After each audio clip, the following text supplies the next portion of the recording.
Hello students, hearty greetings of the day. So today we will move to the second part of the chapter that we have started in Science 2, that is classification of plants, Standard 9 Science 2 chapter number 6. This is the second lecture of that particular chapter. In this video, we would be studying about the second subkingdom of kingdom Plantae, that is Phanerogams. So let's get started. Now, as we all know that in cryptogams, we stopped on the topic that cryptogams are those members of kingdom Plantae which are not seed bearing. So basically, phanerogams are just the opposite. Phanerogams are those organisms classified under kingdom Plantae which produces seeds which have a definite structure for reproduction, etc. Okay. So as we all know, kingdom Plantae has two main kingdoms, cryptogams and phanerogams. Now, cryptogam is made up of two words. One is cryptos or crypto, which means hidden, and gams means reproductive system. So, cryptogams are basically those organisms of kingdom Plantae whose reproductive system is hidden. It is not visible. We do not know that where they produce their spore, from where they exactly produce their spores and are stored in sporangia. Whereas phanerogams is coined from two words, that is phaneros and gams. Phaneros is visible and gams is again reproductive system. That means these plants have special structures for reproduction on them which helps in production of seed and gives rise to another plant with the help of a seed. The process of bringing about a plant from a seed in which the stored embryo is being developed into a plant is together called as germination. Many a times in when we make something called as missile or any kind of sprout related preparation, sprouting is nothing but it is one of the steps of germination only. So seed germination is possible only when plant contains seeds, and seed bearing plants are generally classified under kingdom subkingdom phanerogams. Okay, so cryptogams do not have any special structure or organ for reproduction. Mainly they reproduce using spore formation, whereas phanerogams have special structures and organs for reproduction, such as a flower. Flower is generally considered as a structure of reproduction in phanerogams. Okay, so they are mainly uh, reproducing organ, or rather they mainly reproduce using seeds and germination. Okay, so now this is phanerogams. Phanerogams can be defined as the plants which have special structure for reproduction, such as a flower, and they produce seeds, is called as phanerogams. Now, in every seed contains embryo and it also contains some amount of stored food. Now, why is some food stored inside the embryo? We'll know the reason later on. But as of now, remember every seed contains mainly two things. One is the embryo and second is the food stored in it. Okay, so this is the embryo. This particular part is the embryo and the remaining empty space here is the place where some amount of food is stored for the growth and development of embryo in its initial stages. Remember, when the seed falls on the ground and when it is unnoticed, when this seed has not developed into a plant or rather it has not got any roots, at that time this stored food acts as a supply of nutrition to this growing embryo. After embryo attains a sufficient growth using this stored food, when roots are developed, it starts taking nutrients and water from the soil with the help of the roots. But when root is not developed in embryo, at that time the stored food acts as a mode of nutrition. Now during germination, the stored food is used for the initial growth of the embryo from the plant, as we know. Now, depending upon whether the seeds are enclosed inside a fruit or not, phanerogams are further divided into two categories. One is angiosperms and second is gymnosperms. Okay, so see, this is the process of seed germination that you all can see in this GIF.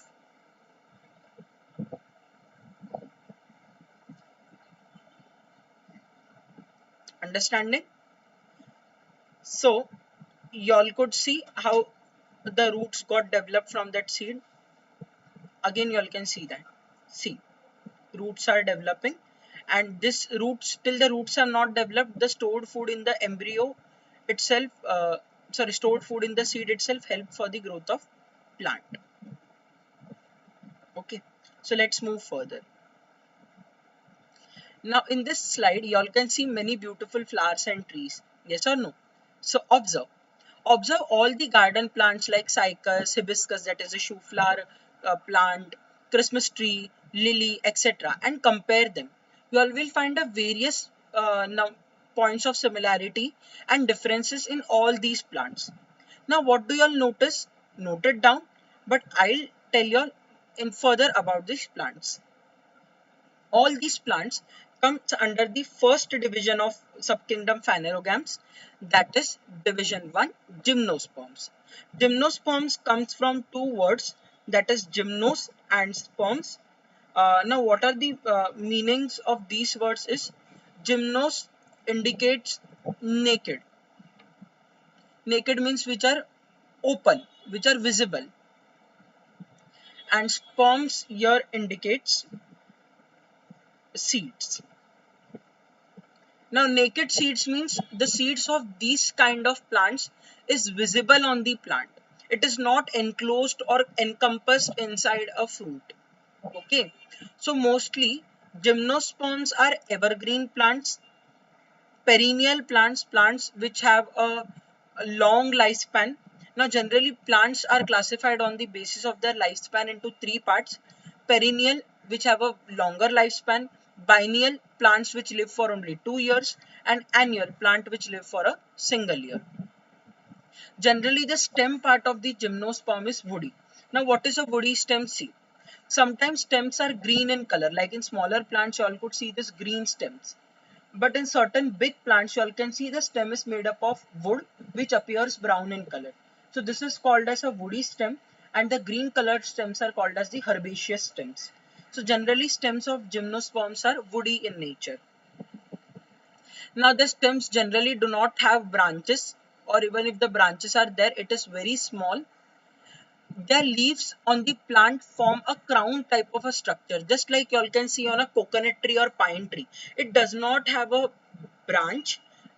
There is a long stem, and above the stem all the leaves come out in the form of a crown. Crown is nothing but leaves are arranged in a circular manner as shown in this figure. Just a minute.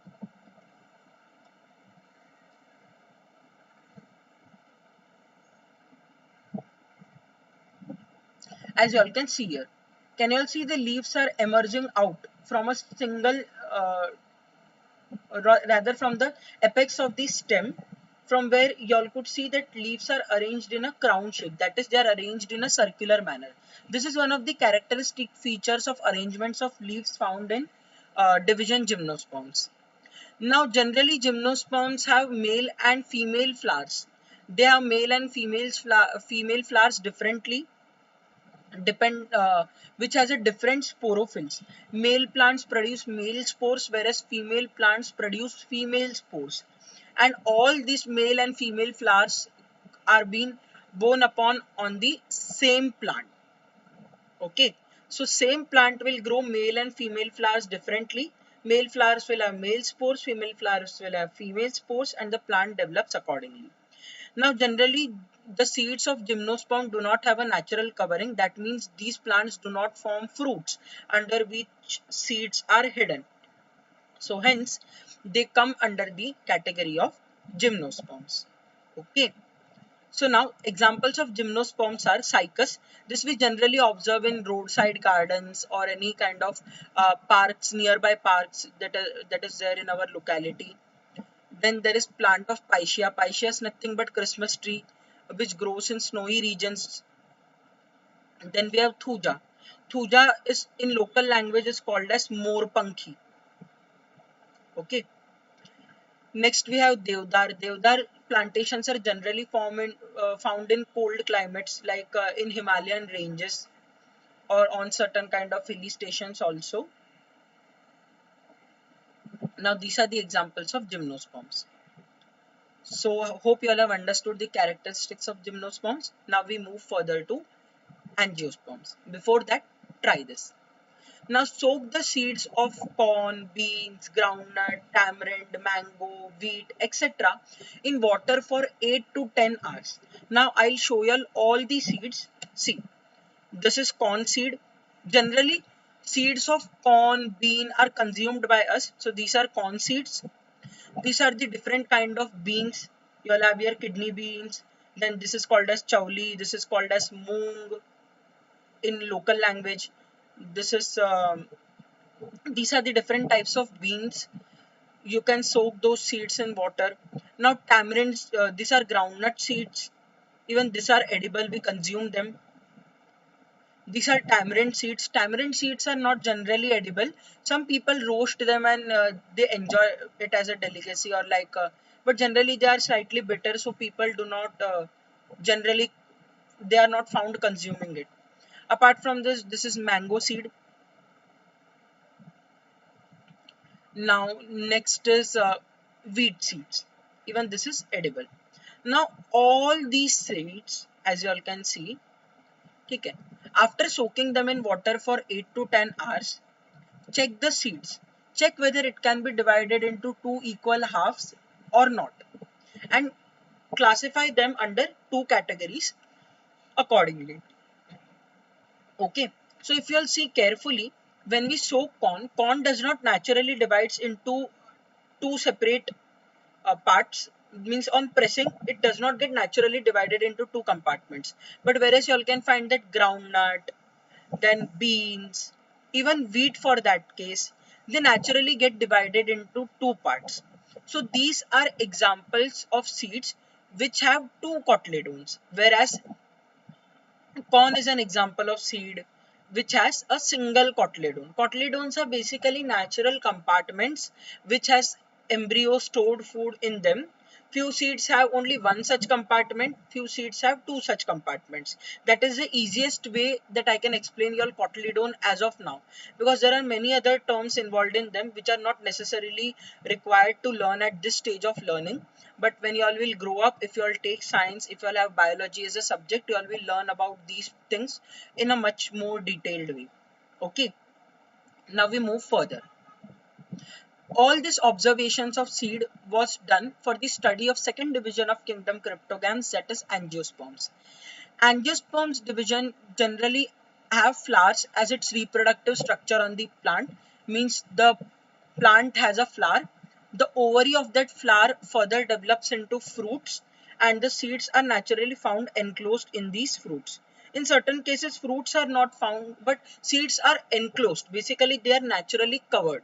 Seeds are not open or barely placed on the plants. Okay.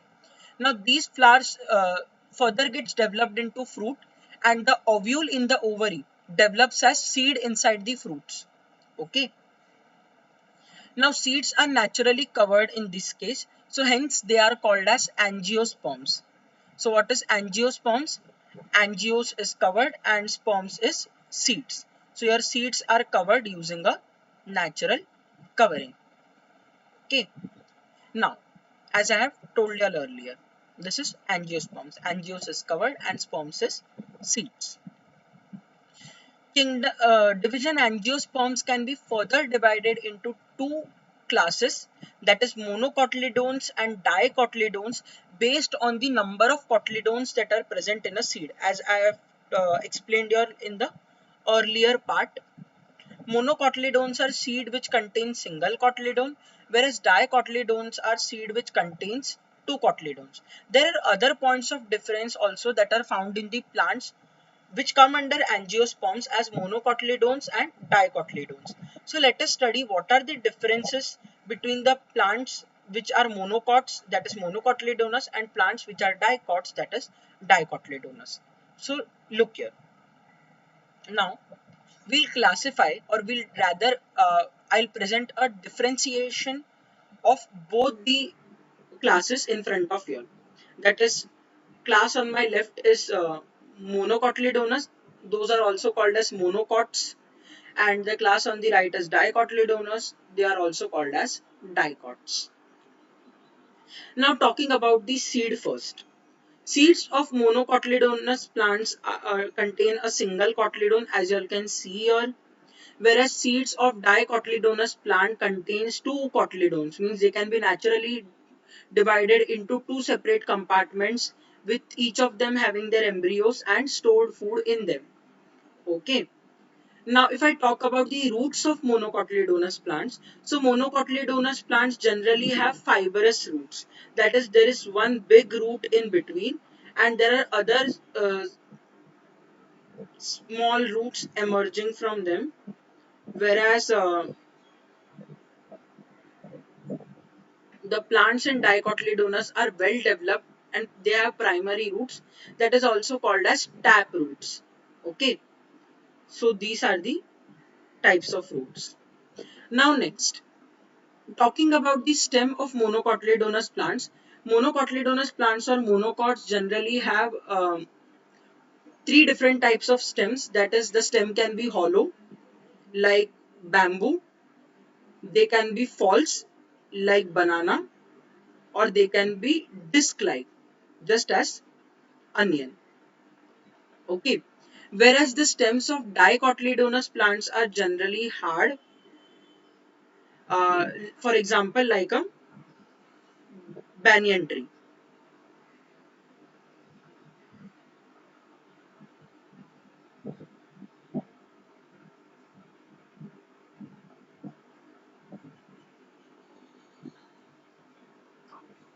Okay.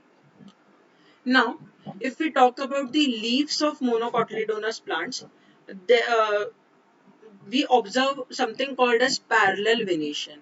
Now, what is parallel venation? Let me explain you all. On leaf, you all can see certain kind of patterns are made because of the veins present in leaf. It is not basically veins; it are the bundles of conducting tissues. So generally, in monocot leaves, you all can find that these are parallelly arranged to each other. So hence they are in parallel venation. Whereas in the leaves of dicotyledonous plants or dicots, you all can see that the leaves are arranged with one midvein and other veins are branching out from them. This kind of pattern formed by the veins of the leaves is called as reticulate venation. So monocot leaves show parallel venation, whereas dicot leaves show reticulate venation in them. Okay. Now next, if we talk about flower, so flower on monocotyledonous plants generally have parts of flower in multiple of three. That is, they might have three calyx, three petals, three angiosperms and gymnosperms, or three gynoeciums or three androecium. Basically, the parts of monocots are generally three or in multiple of three. So flower will have three parts or they will have parts in the multiple of threes. Whereas such kind of plants are also called as trimerous plants. Okay. Whereas in dicotyledonous, the flowers will be in the multiples of four or five parts. So they are called as tetramerous or pentamerous plants.